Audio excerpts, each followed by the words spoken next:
Elle est sourde.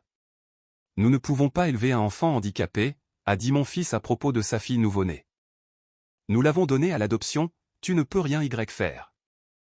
Je suis parti et j'ai passé des années à apprendre la langue des signes et à la chercher partout. Mon fils pensait que j'avais abandonné. Puis, un jour. 68 ans sur cette terre, et la seule fois où j'ai sérieusement envisagé de devenir un homme violent, ce fut dans le salon de mon propre fils, à Anchorage, en Alaska, par une soirée glaciale de novembre, autour d'une tasse de café que je n'ai jamais pu finir. Je m'appelle Ron Smith, charpentier à la retraite, veuf, 3e génération d'Alaskiens, né et élevé dans le quartier de Spenard à Anchorage, à l'époque où Spenard était encore le genre d'endroit où votre mère vous disait de ne pas marcher après la tombée de la nuit. J'ai des mains comme des gants de receveur, une mauvaise jambe gauche suite à un travail de toiture en 94, et, selon ma défunte femme, Gloria, un visage qui semble constamment déçu même quand on est heureux. Elle n'avait pas tort, c'est juste comme ça que mon visage est. J'ai construit des choses pendant 40 ans, des terrasses, des armoires, des escaliers, des maisons entières depuis les fondations.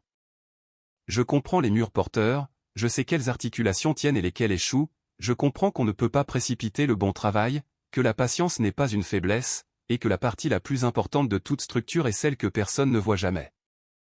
Je n'ai pas compris, avant cette nuit de novembre, qu'un homme puisse regarder sa propre petite-fille nouveau-née et utiliser le mot endommagé, mais Henri l'a fait.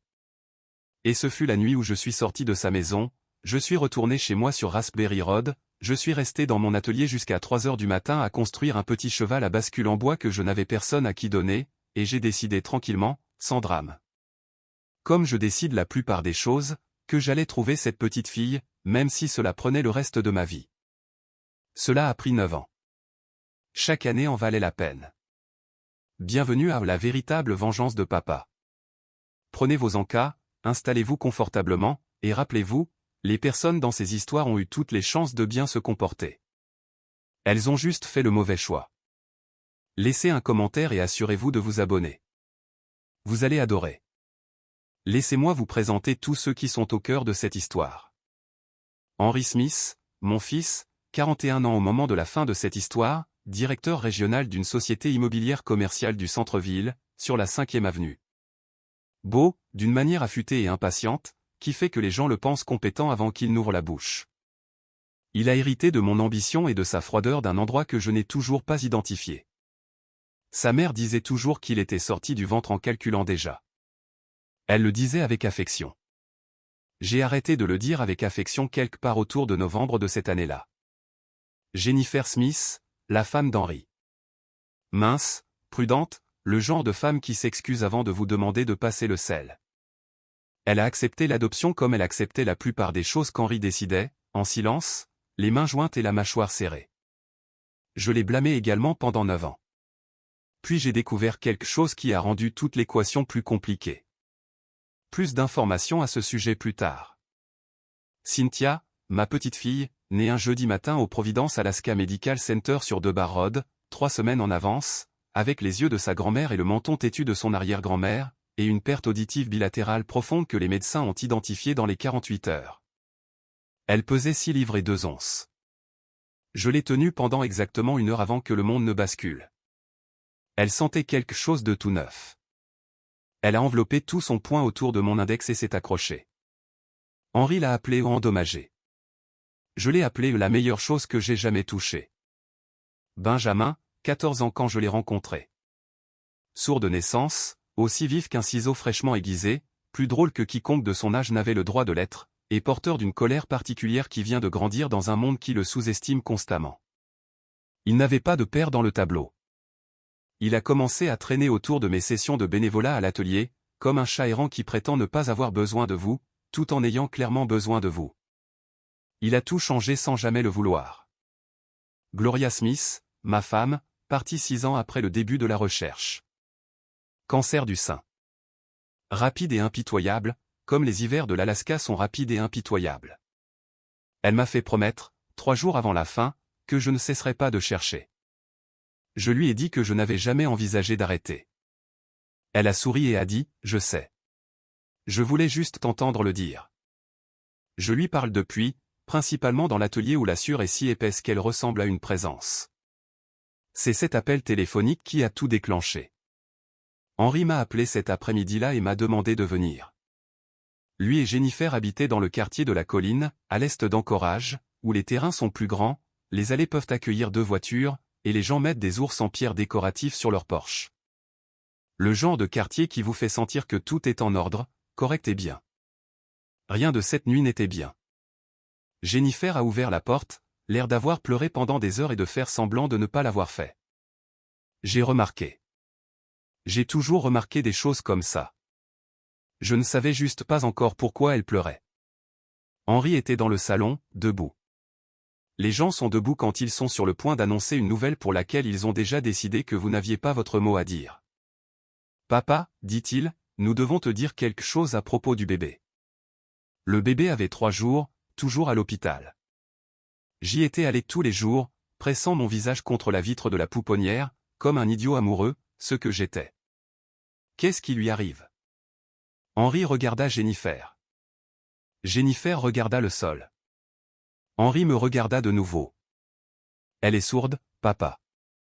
Profondément sourde, des 2 oreilles. Les médecins l'ont confirmé ce matin. Et nous avons pris une décision. Nous la donnons en adoption. C'est déjà en cours. Il n'y a rien. Je n'ai pas entendu le reste de la phrase.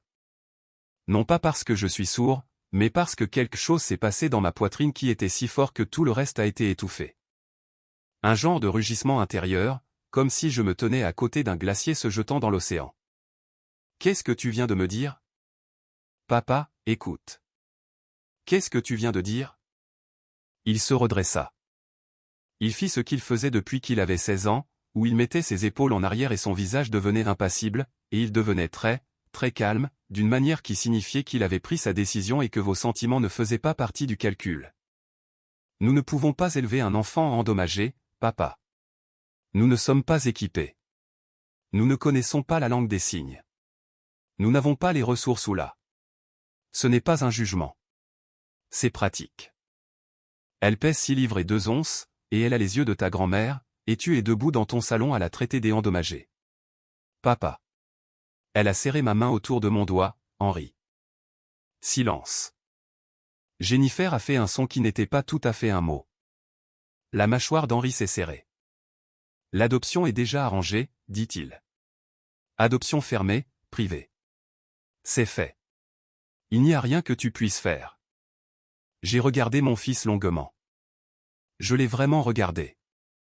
J'ai essayé de retrouver le garçon à qui j'avais appris à utiliser un rabot dans ce visage, quelque part. Je ne l'ai pas trouvé. J'ai posé ma tasse de café sur sa jolie table d'appoint de Hillside, très soigneusement, pour ne pas la jeter à travers sa jolie fenêtre de Hillside. J'ai mis mon manteau, j'ai marché jusqu'à la porte. Papa, ne sois pas dramatique. J'ai fermé la porte derrière moi. Pas un claquement, juste une fermeture. Propre et finale, comme un bon joint. Je suis rentré chez moi sur Raspberry Road à travers la nuit d'Anchorage, le froid de novembre rendant déjà la route glissante, les montagnes invisibles derrière les nuages. Je suis allé à l'atelier, j'ai construit un cheval à bascule, j'ai parlé à Gloria, qui était morte depuis 0 ans à ce moment-là, et qui pouvait donc me répondre, et qui a dit très doucement depuis l'embrasure de la porte, « Trouve-la, Ron. » Je le ferai, dis-je. Je ne savais pas encore combien de temps cela prendrait. Je ne savais pas encore ce que cela coûterait.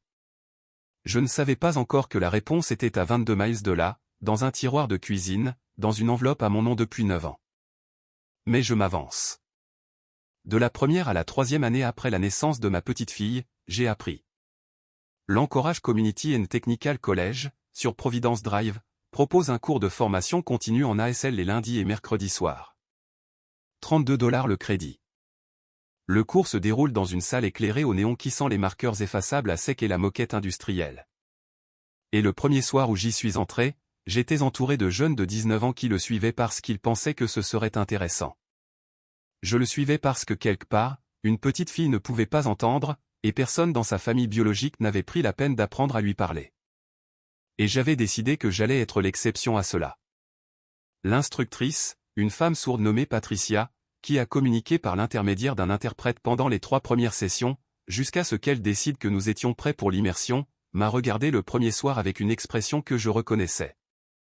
c'est l'expression que les gens donnent aux vieux chiens dont ils ne sont pas sûrs qu'ils puissent apprendre de nouveaux tours. J'ai appris toutes les astuces. Je suis menuisier. Je comprends que vos mains sont vos outils, que la précision compte, que la mémoire musculaire se construit par la répétition, et qu'il n'y a pas de raccourci. J'ai pratiqué les signes dans mon atelier pendant que je travaillais. J'ai pratiqué à l'épicerie sur Northern Lights Boulevard, bougeant mes doigts sur ma cuisse pendant que j'attendais en ligne. J'ai pratiqué dans le camion en allant sur des chantiers que je consultais. J'ai rendu Patricia folle de questions. Elle a finalement cessé de me regarder comme un vieux chien et a commencé à me regarder comme quelque chose qui la surprenait. Au bout de 2 ans, j'étais capable de converser. Au bout de 3 ans, je rêvais en ASL. Gloria trouvait cela hilarant. Tu n'as pas pu apprendre l'espagnol pendant 20 ans, malgré mes demandes, dit-elle un jour, riant sur son café du matin. Saine et vivante, magnifique, la 2e année. Une petite fille, et soudain tu es linguiste. Elle tendit la main sur la table et posa la sienne sur la mienne. Non, dit-elle. Je suppose que non. Je ne savais pas encore qu'il ne me restait que 4 ans de matin comme celui-là. Les détectives privés furent un gaspillage collectif de $4000 et de ma patience. Le premier, un certain Garrett qui opérait depuis un bureau dans un centre commercial de Benson Boulevard, entre un salon de manucure et un préparateur d'impôts, a pris $1800 en 3 mois et est revenu avec un dossier en papier contenant des informations que j'aurais pu trouver moi-même sur Google. Le second m'a été recommandé par un ami et a tenu 6 mois avant de m'informer, dans un courriel très professionnel, que les adoptions fermées en Alaska étaient extraordinairement difficiles à pénétrer légalement et qu'il ne pensait pas pouvoir m'aider davantage. Je l'ai remercié, j'ai archivé tout ce qu'il m'avait donné et j'ai continué. J'ai participé à tous les événements de la communauté sourde du centre-sud de l'Alaska, le festival annuel de sensibilisation aux sourds au Dina Civic and Convention Center du centre-ville, les vitrines scolaires à l'Alaska School for the Deaf sur Braga Street, les collectes de fonds, les repas partage, les représentations théâtrales, les services religieux. Je suis devenu un visage familier dans des espaces où j'étais manifestement un étranger, un ancien charpentier de la soixantaine, entendant, se présentant avec son ASL hésitant mais sincère, ses grandes mains de charpentier et son visage à l'air constamment déçu. Les gens étaient gentils. Personne n'avait vu une petite fille qui ressemblait à Gloria. Gloria est décédée la 6e année, en février. Les montagnes étaient ensevelies sous la neige, la lumière était faible et grise, la chambre d'hôpital sentait l'antiseptique et les fleurs que nous avions apportées 3 jours plus tôt commençaient déjà à faner. Elle m'a tenu la main et m'a dit de trouver Cynthia. Je lui ai dit que je le ferais. Elle m'a dit de ne pas être idiot avec mon régime alimentaire après son départ. Je lui ai dit que je ne pouvais pas promettre cela. Elle a souri, a fermé les yeux. Je suis rentré chez moi sur la Glen Highway dans l'obscurité, sous la neige, et je lui ai parlé tout le long du chemin. Je le fais toujours.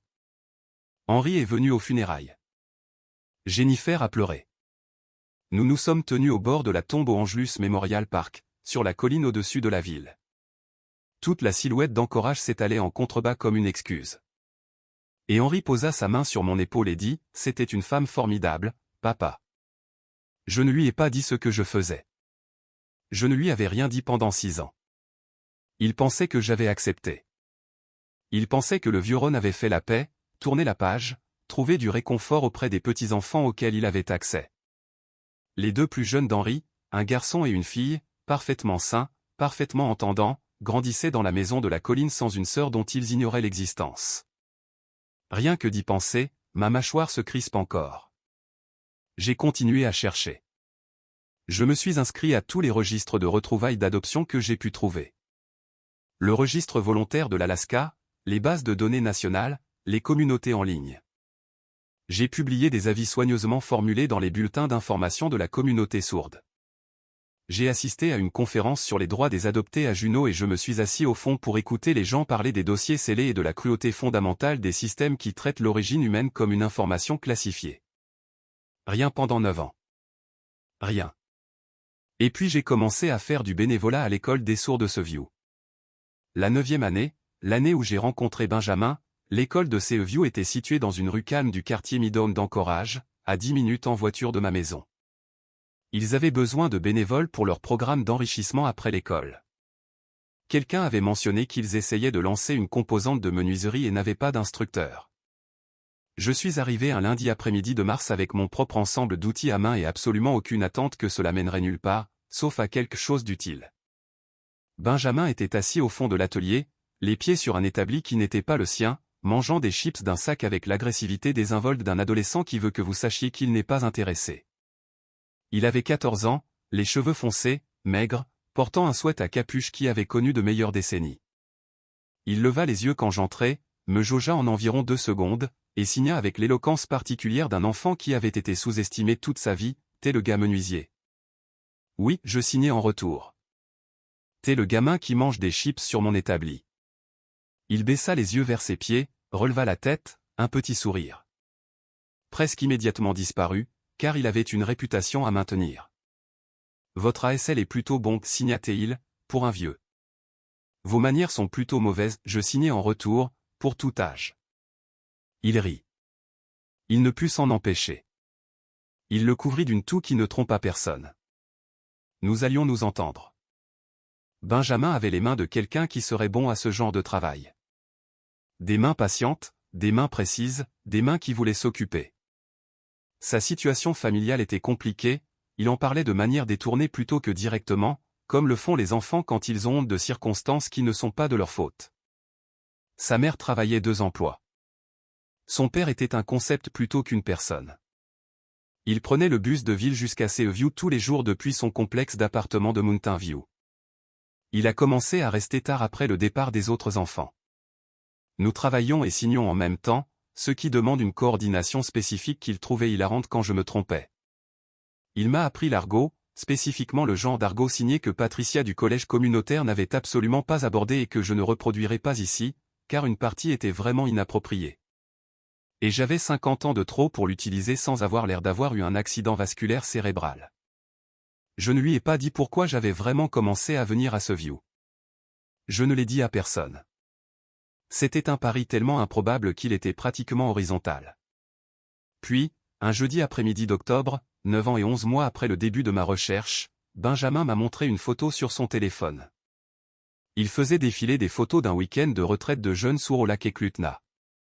Feu de camp, kayak, beaucoup d'enfants faisant des grimaces aux appareils photo. Il me montrait ça parce qu'il était sur l'une d'elles, en plein rire, vraiment heureux d'une manière qu'il n'avait jamais admise en personne. Je souriais à sa photo quand mon regard s'est porté sur l'arrière-plan. Une fille légèrement floue, debout au bord du groupe, une tasse dans les 2 mains, disant quelque chose à la personne à côté d'elle. À mi-phrase, à mi-rire. Elle avait la mâchoire d'Henri. Elle avait les yeux de Gloria. Elle avait le menton têtu d'une femme d'il y a 4 générations, sur une photo de ma cheminée. Ma main est restée complètement immobile. Je signais, et mes mains n'étaient pas entièrement stables. Est-ce qu'elle est derrière? Benjamin jeta un coup d'œil à la photo. Oh, c'est Cynthia. Elle fait partie de mon groupe du samedi au centre communautaire sur Fireweed Lane. Pourquoi? J'ai regardé la photo pendant 3 secondes de plus. Aucune raison, j'ai signé. Belle photo. Je me suis excusé, je suis sorti sur le parking, je me suis assis sur le capot de mon camion dans le froid d'octobre, les montagnes Chugash devenant orange et or derrière la ville, l'air sentant la fumée de bois et l'hiver qui approche, et j'ai regardé le ciel longtemps. Gloria, dis-je à voix haute à personne, à tout. Tu ne vas pas croire ça. Je n'ai pas pleuré. Je ne suis pas un pleurnichard. Mes yeux ont fait quelque chose qui n'était techniquement pas pleurer. Passons à autre chose. Octobre à novembre de la 9e année. Je n'ai pas précipité les choses. Tout ce que j'avais précipité dans ma vie, je l'avais regretté. Les queues d'aronde. Élever Henri. Cette conversation sur le second mariage que j'avais failli avoir en 1987 avec une femme de Fairbank. La patience est le maître mot. J'ai demandé à Benjamin, l'air de rien, au cours de la semaine suivante, de me parler davantage de son groupe du samedi, qui le dirigeait, où il se rencontrait exactement, ce qu'il faisait. Benjamin, qui n'était pas stupide, m'a lancé un regard qui disait qu'il se doutait de quelque chose, mais ne savait pas quoi, et a répondu à mes questions parce qu'il me faisait confiance. Le groupe se réunissait au Fireweed Community Center, sur Fireweed Lane, le samedi matin. Il était organisé par une femme nommée Patty, qui était une défenseur de l'éducation des sourds, ouvert aux jeunes sourds d'Anchorage, âgés de 10 à 17 ans. Environ 15 enfants y participaient régulièrement. J'ai demandé à Benjamin s'il serait prêt à me présenter un jour, comme son instructeur de menuiserie, juste comme quelqu'un qu'il connaissait. Tu veux rencontrer quelqu'un du groupe, signa-t-il. Ce n'était pas une question. Peut-être signai-je. Il m'étudia longuement avec ses yeux sombres et vifs. C'est Cynthia? Je ne répondis pas immédiatement. Ron, signa-t-il. C'est à propos de cette photo? Je pris une inspiration, posai le rabot que je tenais, regardai cet enfant de 14 ans qui était entré dans ma vie comme une pièce de puzzle que je ne savais pas qu'il me manquait. J'ai besoin que tu me fasses confiance, signai-je. Et j'ai besoin que tu saches que si tu fais cela, et que j'explique tout après, tu comprendras pourquoi. Peux-tu faire cela? Longue pause. Benjamin resta silencieux, d'une manière qui signifiait qu'il réfléchissait vraiment, pas qu'il jouait la comédie. Oui, signa-t-il finalement. D'accord. Il nous présenta un samedi matin, fin octobre. Le centre communautaire sentait le vieux café et la cire à parquet. Les fenêtres donnaient sur Fireweed Lane, où les bouleaux étaient dénudés, et la première vraie neige de la saison hésitait à tomber. Je la vis de l'autre côté de la pièce avant que Benjamin ne m'approche. Elle était plus grande que je ne l'avais imaginé, 13 ans et déjà elle se comportait comme si elle était maîtresse de n'importe quelle pièce où elle se trouvait. Cette confiance spécifique qui ne vient pas de l'arrogance, mais d'avoir décidé à un moment donné que l'opinion du monde sur ses limites n'était pas son problème. Elle signait rapidement à une autre fille, riant, ses mains se mouvant avec la fluidité expérimentée de quelqu'un pour qui c'était une première langue et non une courtoisie. J'ai pensé, te voilà, juste comme ça. Pas de fanfare, pas de rugissement dans ma poitrine cette fois. Juste un calme profond et apaisant, comme une fondation qui trouve son assise. Cynthia, signa Benjamin, lui tapotant l'épaule.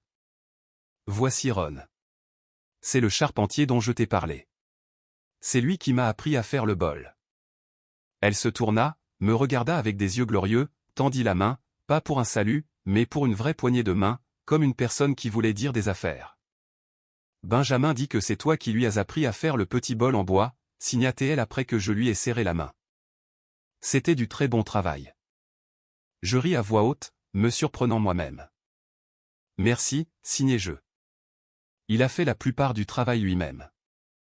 Elle leva un sourcil, mon sourcil, le sceptique, et jeta un coup d'œil à Benjamin, qui haussa les épaules d'une manière qui confirma qu'elle savait déjà qu'il prenait un minimum de crédit pour les choses. Votre langue des signes est bonne, dit-elle. Depuis combien de temps? 9 ans, signai-je. Quelque chose vacilla dans son expression. Une petite recalibration. 9 ans, c'est long pour apprendre une langue quand personne dans votre vie immédiate ne l'exige. Pourquoi avez-vous commencé, signa-t-elle. Je vous le dirai un jour. Je ne savais pas encore. Je ne pouvais absolument pas savoir encore qu'elle connaissait déjà la réponse. Nous nous sommes rencontrés 4 autres fois au cours des 3 semaines suivantes, toujours au centre communautaire, toujours avec Benjamin à proximité, toujours avec aisance et sans contrainte. Elle m'a parlé de son école, Service High School, sur Dooling Road, de ses amis, du groupe de théâtre pour sourds avec lequel elle jouait dans une petite salle sur Fireweed que je n'avais, je ne sais comment, jamais fréquenté malgré mes années à me montrer partout. Elle voulait être architecte. Elle avait conçu sa chambre 3 fois dans sa tête et pouvait décrire chaque décision structurelle avec une précision méticuleuse. Mur porteur, signai-je quand elle décrivit comment elle avait repensé l'agencement pour ouvrir l'espace. Ses yeux s'illuminèrent. Oui, exactement. On ne peut pas simplement enlever un mur sans comprendre ce qu'il supporte, terminai-je. Elle me pointa du doigt comme si j'avais dit quelque chose de juste lors d'un quiz. Je pensais, Gloria, tu l'aurais tellement aimé. Lors de notre 5e rencontre, j'ai demandé à sa famille adoptive, les Peterson, une bonne et chaleureuse famille d'Anchorage qui vivait dans le quartier d'Abbot Lop, si je pouvais leur parler avant de parler à Cynthia. Ils étaient prudents mais ouverts. Nous nous sommes rencontrés pour prendre un café dans un endroit sur Tutor Road un jeudi matin pendant que Cynthia était à l'école. Je leur ai tout raconté, tout. 9 ans, les cours d'ASL, les enquêteurs, les événements de la communauté sourde, Benjamin et la photographie au lac Eklutna. J'ai tout mis sur la table. Sa mère adoptive, Karen Peterson, a tout écouté sans m'interrompre, ce qui est plus rare qu'on ne le pense. Quand j'ai eu fini, elle est restée silencieuse un instant. puis elle a dit, « Monsieur Smith, puis-je vous montrer quelque chose ?» Elle a ouvert son sac, en a sorti une enveloppe, l'a posée sur la table entre nous. Elle était jaunie sur les bords, adressée d'une écriture que je reconnaissais à mon ancienne adresse, la maison sur Romig que j'avais vendue après la maladie de Gloria pour déménager plus près de la famille d'Henry. Mon nom était écrit de la main de Jennifer. Mes mains se sont immobilisées pour la deuxième fois en 9 ans. Ceci est arrivé environ 6 mois après l'adoption, dit Karen doucement. Transmis par l'agence. Nous avons supposé que vous aviez été informé de la manière de nous contacter directement et que vous aviez choisi de ne pas le faire. Nous l'avons gardé parce que... Je ne sais pas pourquoi nous l'avons gardé. Il ne nous semblait simplement pas juste de le jeter. J'ai retourné l'enveloppe, toujours scellée, car elle ne m'était jamais parvenue. Parce que j'avais déménagé, parce qu'une vente de maison à $100 avait redirigé le cours de 9 ans. Je l'ai ouverte. À l'intérieur se trouvait une photographie de Gloria et moi lors d'un barbecue familial dans le jardin sur Raspberry Road. L'été, il y a peut-être 15 ans. Gloria riait de quelque chose hors champ. Moi à côté d'elle, la regardant au lieu de l'objectif. Et la note, l'écriture soignée et apologétique de Jennifer. Son grand-père l'aime. Il s'appelle Ron Smith. Si jamais elle veut retrouver sa famille, commencez par lui. Il n'aura pas cessé de chercher. Jennifer savait que c'était mal. Dès le 6e mois, elle savait. Et au lieu de corriger ça, au lieu d'entrer dans le salon luxueux de son mari, sur la colline, et de lui dire qu'elle ne porterait pas cette culpabilité, elle a laissé une miette de pain dans l'obscurité et a fait confiance à l'univers pour la ramener chez elle. L'univers a mis 9 ans à s'en occuper. Je suis un homme patient, mais même moi j'ai une limite. Cet après-midi-là, j'ai dit la vérité à Cynthia. Tout. J'avais demandé à Karen d'être présente. J'avais préparé à toute une gamme de réactions. La colère, les larmes, l'incrédulité, la porte qui se referme sur mon visage. J'avais préparé à tout. Ce à quoi je n'avais pas préparé, c'est qu'elle mette la main dans sa poche de veste et me montre une photographie. Moi et Gloria, le même barbecue, le même après-midi d'été. Je sais, signait-elle. Je savais qui tu étais depuis la 3e fois que nous nous sommes rencontrés. Je t'ai reconnu sur la photo. Je la fixais. Maman me l'a montré il y a des années. Elle m'a dit, si jamais je voulais retrouver ma famille de naissance, tu étais le point de départ. Que tu n'aurais pas arrêté de chercher. Elle le dit si simplement, comme si c'était évident.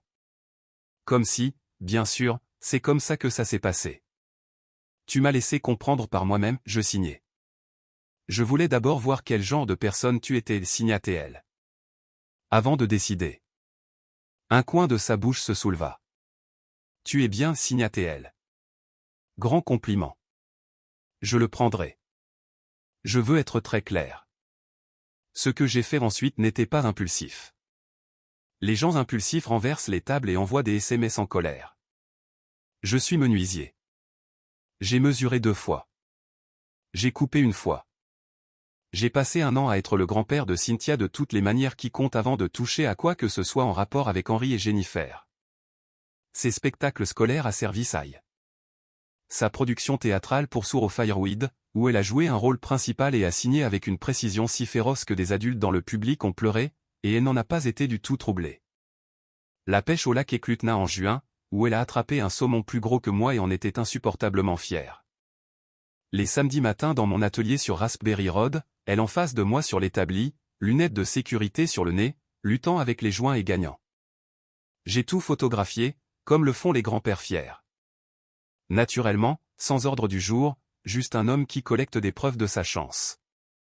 J'ai aussi discrètement appelé mon avocat, un homme bien nommé David, qui travaillait dans un bureau sur L Street, en centre-ville. Le genre d'avocat qui porte des chaussures confortables, ne vous surfacture pas et vous dit la vérité même quand elle est gênante.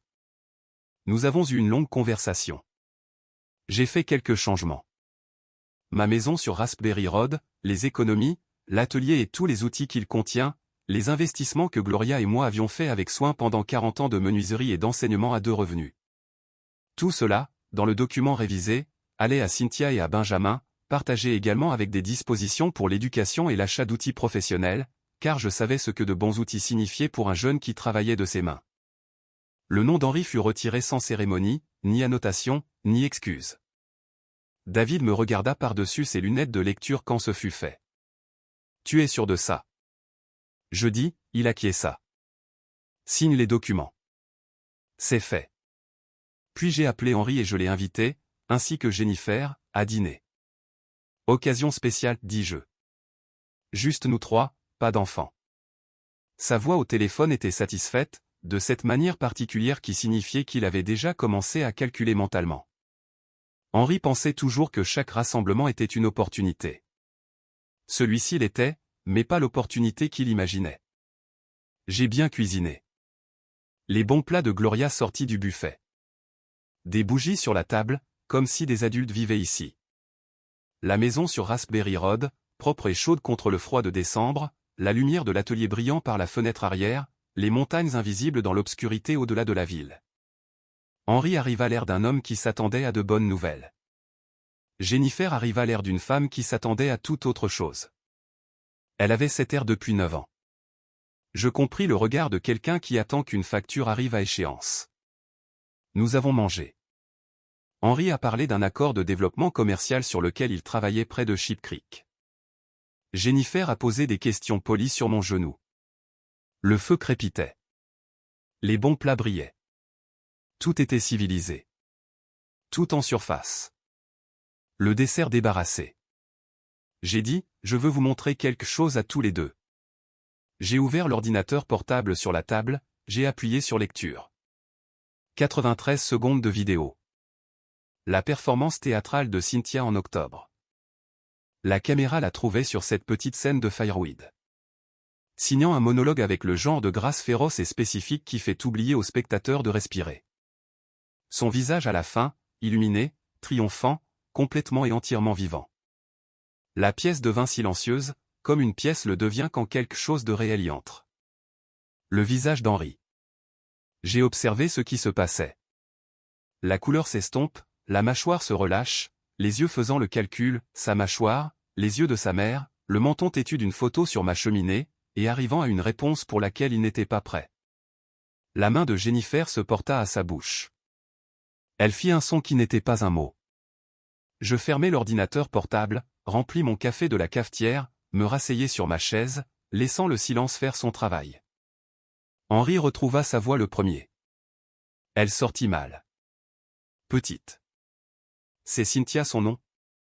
Je dis, elle a 14 ans, elle est en plein essor à Servisail. Elle veut être architecte. Elle comprend les murs porteurs. Elle signe 3 langues, l'ASL, l'anglais, et elle s'est mise au français parce qu'elle le voulait. Elle a pêché un saumon plus gros que moi à Éclutna en juin et elle ne me laisse pas l'oublier. J'ai marqué une pause. Je la connais depuis 1 an. Le silence qui suivit était d'une qualité différente, plus dense, comme quelque chose de physique dans la pièce. Puis Henri explosa. Bien sûr qu'il l'a fait. Tout est sorti d'un coup, derrière son dos. Adoption fermée. Pas le droit. Juridiquement recevable. Comment osez-vous? Tout le vocabulaire d'un homme qui avait appris à dissimuler ses pires instincts sous des arguments procéduraux. Je l'ai laissé faire. J'ai siroté mon café, j'ai attendu. Quand il s'est arrêté, j'ai dit très doucement, tu l'as appelé endommagé, Henri. Sa bouche s'est fermée. Les yeux de ta mère, le menton de ta grand-mère, 6 livres et 2 onces, avec tout son poing serré autour de mon doigt, et tu l'as appelé endommagé. Je veux que tu vives avec ce mot pour le reste de ta vie. Chaque fois que tu penseras à cette nuit, je veux que tu t'entendes le dire. Je me suis tourné vers Jennifer. Elle pleurait déjà. Pas le genre poli. Le genre qui était bloqué depuis 9 ans derrière un barrage de complicité et de culpabilité silencieuse. Tu savais, dis-je. 6 mois après, tu savais. Tu as envoyé à Karen Peterson une photo de moi et Gloria et une note disant à Cynthia de me trouver si jamais elle voulait sa famille. Tu as fait une chose décente, puis tu es retourné à ta vie et tu as laissé le reste au hasard. 9 ans, Jennifer. 9 ans de hasard. Elle ne le nia pas. Elle ne pouvait pas. Je sais. J'ai dit que tu étais désolé. Tu as toujours été désolé. J'avais juste besoin que tu saches que désolé, dans ce cas, avait un taux d'intérêt de 9 ans. Henri se tourna vers elle. Puis je l'ai vu réaliser que sa femme savait quelque chose qu'il ignorait, avait fait quelque chose sans qu'il le sache. Elle avait porté un secret qui compliquait son récit soigneusement élaboré de pragmatisme vertueux. Cette conversation, celle qu'ils ont eue sur le chemin du retour ce soir-là, n'était pas la mienne à laquelle assister. Mais j'y ai pensé. J'y ai pensé avec une certaine satisfaction, je l'avoue. Je me suis levé, j'ai commencé à débarrasser les plats. Deux choses, leur dis-je en empilant les assiettes avec le calme méthodique d'un homme qui planifiait cela depuis des mois. Premièrement, Cynthia sait qui elle est et d'où elle vient. Elle a choisi de ne rencontrer aucun de vous. C'est son choix, et il lui appartient entièrement. Vous ne la contacterez pas, ne l'approcherez pas, et n'essayerez pas de vous insérer dans sa vie sans son invitation explicite. Si vous le faites, sa famille adoptive a un très bon avocat. Et, il se trouve que moi aussi. Je me suis retourné. Deuxièmement, j'ai révisé mon testament. David Ansley, sur L Street, a les documents si vous souhaitez les consulter. Il n'y a rien là-dedans qui vous surprendra après ce soir. Le visage d'Henri passa par plusieurs couleurs. Tu m'aurais de ton testament, dit-il. Je redirigeai, dis-je. Cynthia a besoin d'un fonds d'éducation. Benjamin a besoin d'outils. Qui est Benjamin? Un gamin de 14 ans qui a fait plus pour cette famille que toi en 9 ans, dis-je sans le vouloir, sans le savoir. Juste en étant un gamin honnête qui a montré une photo à un vieil homme. J'ai accroché le torchon. Carré net. Vous pouvez sortir. Les routes sont glissantes. Conduisez prudemment. Je suis entré dans l'atelier, j'ai fermé la porte derrière moi, je me suis tenu dans l'odeur de sueur et la lumière jaune et chaude, et j'ai écouté le murmure des voix à travers le mur, puis des pas, puis la porte d'entrée, puis la voiture d'Henri dans l'allée, puis rien. Puis les montagnes là-bas dans l'obscurité, et les étoiles traversant la lucarne de l'atelier, et l'odeur du bon bois et du vernis, et de 40 ans de travail. Gloria, dis-je, rien. Tout. Je pris un morceau de noyer que je gardais depuis 6 mois. Belle pièce, grain serré, couleur riche, le genre de bois qui récompense la patience. Cynthia avait mentionné un jour, de façon détournée, comme elle mentionne les choses qui lui tiennent vraiment à cœur, qu'elle avait toujours voulu une vraie table à dessin, le genre avec une surface solide et une hauteur réglable et des tiroirs sur le côté pour les plans et les instruments. J'ai trouvé mon crayon, j'ai commencé à esquisser des mesures sur un morceau de pain. J'avais du travail à faire. Henri rentra chez lui en silence. Jennifer regardait par la fenêtre du passager. Pendant 22 miles, la maison sur la colline était éclairée quand ils arrivèrent. Chaude, chère, pleine d'enfants qui ignoraient l'existence de leur sœur. Henri resta longtemps dans la cuisine après que Jennifer soit montée à l'étage, resta là dans son bon manteau, sans l'enlever, juste debout. Je le sais parce que la fille cadette d'Henri, Mara, 12 ans et déjà plus perspicace que son père, me l'a dit lors d'un appel téléphonique 3 semaines plus tard, son père avait été étrange et silencieux et elle était inquiète pour lui. Je lui ai dit qu'il traversait une épreuve et qu'il irait bien, ce qui était au moins à moitié vrai. Dans les mois qui ont suivi, Henri a commencé à remarquer des choses qu'il n'avait jamais remarquées auparavant. Une femme sourde qui signait à sa fille à la caisse de car sur Northern Lights. Un groupe d'adolescents souriant dans le bus de transport sur la 5e avenue. Leurs mains pleines de langage, de couleurs et de vitesse. Un homme à l'aéroport qui signait à un interprète téléphonique, complètement autonome, complètement fluide, complètement bien. Il m'a appelé en février. J'ai laissé un message sur le répondeur. Il a rappelé en mars. J'ai écouté le message, long, inconfortable, la voix d'un homme qui avait répété et qui ne trouvait toujours pas les mots justes. Et puis je n'ai pas rappelé. Pas encore. Peut-être jamais. Cette horloge tourne au rythme de Cynthia, pas au mien. Jennifer a écrit une lettre à Cynthia, par l'intermédiaire de Karen Peterson. Elle ne demandait pas pardon. Elle ne demandait pas une relation. Elle a juste mis sur papier la culpabilité, la lâcheté, la seule lettre qu'elle avait envoyée dans l'obscurité et ce qu'elle avait espéré qu'elle ferait. Elle a écrit, « Tu n'as jamais été le problème. Je veux que tu saches cela si rien d'autre. » Je lui ai montré dans l'atelier un samedi matin. Lunettes de sécurité poussées sur le front, copeaux de bois dans les cheveux. Elle l'a lu 2 fois, puis me l'a rendu. Je savais déjà, signa-t-elle. Je savais depuis que j'étais assez grande pour comprendre tout ça. Rien de tout ça n'était ma faute, et je n'ai jamais été endommagé au point. Elle le dit comme on énonce un fait sur les murs porteurs. Simple, établi, indiscutable. Non signé je. Tu ne l'étais pas. Elle hocha la tête, rabaissa ses lunettes, et retourna à l'articulation sur laquelle elle travaillait. Elle renvoya 2 phrases à Jennifer par l'intermédiaire de Karen. Je sais que ce n'était pas ma faute. Je le savais avant ta lettre. Elle n'a plus écrit. Elle n'en avait pas besoin. Certaines portes, on les laisse fermer, non par colère, mais par simple autosuffisance. Parce qu'on a assez. Parce qu'on a construit quelque chose de solide avec de meilleurs matériaux. Parce que la personne de l'autre côté de la porte a fait son choix il y a longtemps, et que vous avez depuis longtemps construit votre maison sans elle. Benjamin a eu 15 ans en avril. Je lui ai donné son propre ensemble de ciseaux, de bons, fabriqués en Suisse, ceux qui gardent leur tranchant. Il a tenu le coffret longtemps sans l'ouvrir. Ils sont trop bons pour moi, signa-t-il. Ils sont exactement ce qu'il te faut, signé-je en retour. N'en abuse pas. Il leva les yeux, fit ce qu'il fait, où la froideur s'évapore juste une seconde. Ron, signa-t-il. Ouais, merci d'être resté tard tous ces lundis. Tu es resté aussi, signé-je. Il haussa les épaules, ouvrit le coffret de ciseaux et se mit au travail. Mais à Anchorage est le secret le mieux gardé de la ville. Les boulots reviennent tous en même temps, comme s'ils attendaient de faire leur entrée.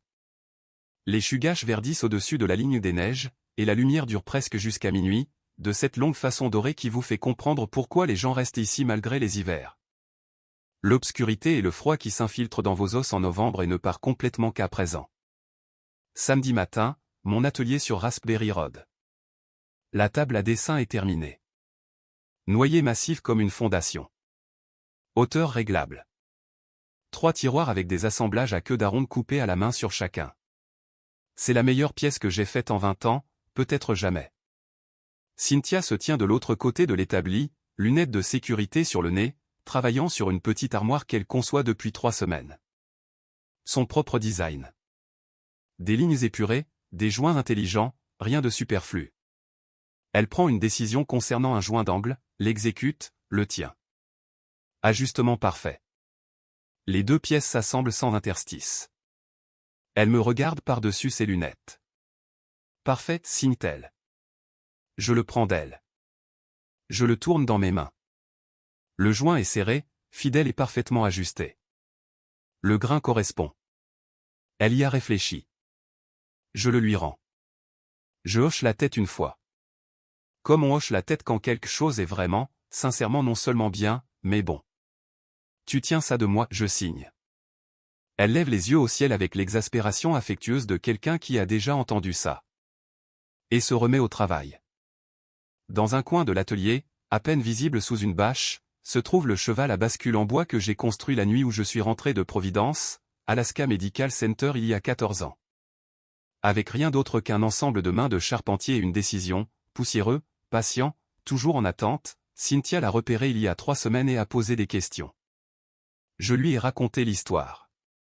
La nuit de novembre, la tasse de café que j'ai posée avec soin pour ne pas la jeter. La session de construction de 3 heures du matin. Le vernis à l'aube.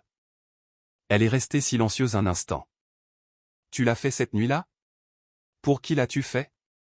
Je la regardai. Elle me regarda. Oh, signa-t-elle. Elle regarda le cheval à bascule longuement. Puis elle signa, je veux le refaire. Le donner à ma petite cousine. Je lui ai dit que c'était une excellente idée. Gloria aurait dit la même chose. Henri n'a jamais reçu une autre invitation à dîner. Il s'attendait toujours à en recevoir une. Il laissait toujours des messages vocaux avec cette voix prudente et répétée. Je les ai tous écoutés. Ils sont devenus plus courts au fil de l'année. Le dernier, en octobre, était juste « Papa, je ne sais pas quoi dire. Je suis désolé. » 14 secondes. 9 ans trop tard. Mais c'était là. Je n'ai pas rappelé. Cynthia n'a pas invité au contact. Peut-être qu'un jour elle le fera. Peut-être qu'un jour elle ne le fera pas. Ce calcul lui appartient et je ne le brusquerai pas. Ce que je sais, c'est ceci. Un samedi matin de mai à Anchorage, en Alaska, avec les bouleaux en fleurs et les chugaches verdoyants, et la lumière dorée qui traverse la lucarne de l'atelier, ma petite fille est en face de moi sur l'établi, fabriquant quelque chose de beau avec ses mains. Elle a 14 ans, elle est en plein essor, elle parle 3 langues, elle sera architecte. Elle comprend les murs porteurs, et elle a des yeux glorieux, et elle peut me battre à la pêche à Eklutna, et elle me signe parfois où tu tiens ça de moi quand je fais quelque chose de bien, juste pour voir ma réaction. C'est la personne la moins endommagée que j'ai jamais rencontrée. Elle est extraordinaire. Elle est exactement celle que je savais qu'elle était la nuit où je l'ai tenue pendant 1 heure à Anchorage et qu'elle a serré tout son poing autour de mon doigt et s'est accrochée. Certaines choses valent 9 ans. Certaines choses valent plus. Ron Smith vit sur Raspberry Road à Anchorage, en Alaska. La lumière de son atelier est allumée la plupart des matins à 6 heures. Il n'est pas difficile à trouver. Si vous avez aimé cette histoire, rejoignez notre communauté en cliquant sur le bouton j'aime et en vous abonnant pour plus d'histoires vraies, brutes et axées sur la famille. Et comme toujours, merci de faire partie de cette sphère.